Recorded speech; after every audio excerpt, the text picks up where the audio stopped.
প্রত্যক্ষদর্শী কি ঘটনা হয়েছে তোমার নাম কি? আমার নাম রিতম দাস। বাড়ি কোনখানে? মনুমুখ। আচ্ছা, 25 তারিখ থেকে মনুমুখী উৎসব শুরু হইব। তো আমরা উৎসব কমিটির সবাই মিলে এখানে কথাবার্তা বলতে আসছিলাম, মানে উৎসবের কীভাবে চান্দা করবো এই ব্যাপারে। তো ওই মানে রিতম দাস আইছিল এই জায়গার মধ্যে আয়াপুর মনুমুখ এখানে কথাবার্তা কইয়া বাড়ির যাবো, কিছু টিফিন নিয়ে বাড়ির যাবো।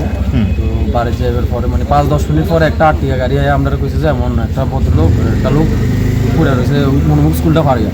আচ্ছা, আমরা ওই জায়গার মধ্যে যাই দেখি যে মানে পুরো ব্লিডিং হইতেছে, ব্লাডটা বাইরে হয়ে গেছে, কোমর ভাঙা, কোমরটা একদম ঘুরে গেছে এমন অবস্থায় আমরা দেখছি। তারপর ফায়ার সার্ভিসে ফোন করছি, ফায়ার সার্ভিস আসছে, হসপিটাল নিয়ে আসি। মানে কিছুক্ষণ আগে তোমরা কথাবার্তা কইয়া বাড়ি যাইতেছিল? কইয়াই বাড়ি যেতে লাগবে। ও পেশায় কি তাই টোটন দাস মানে শ্রমিকের কাজ করে? হ্যাঁ, শ্রমিক, কৃষক আর কি।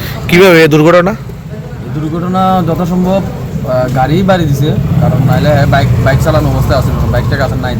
স্বাভাবিক অবস্থা ছিল না অ্যাবনর্মাল একটু অবস্থা? না, একটু অ্যাবনর্মাল অবস্থা আছে। আচ্ছা আচ্ছা, কটার সময় ঘটনা? রাতের দিকে একটু আগে? এই আধা ঘন্টা। আচ্ছা, তখন ঘড়িতে আনুমানিক কটা বাজে? সন্ধ্যা 8টা। রাত্র 8টা। যে গাড়ি বাড়ি দিয়েছে পাওয়া গেছে গাড়িটাকে? না, গাড়ি তোমরা জানছো কোনো খবর? এমন কোনো কিছু জানছি না, কারণ আমরা মনে হইতেছে কেউ কোনোটা গাড়িটার বাড়ি দিয়ে ফালাইয়া গেছে। গাড়ি পাস হয়েছে। হ্যাঁ, বড় মানে ট্রিপার বা এই ধরনের কিছু? এটা শুনছো তোমরা? এটা শুনছি। সে এখন আছে না মৃত?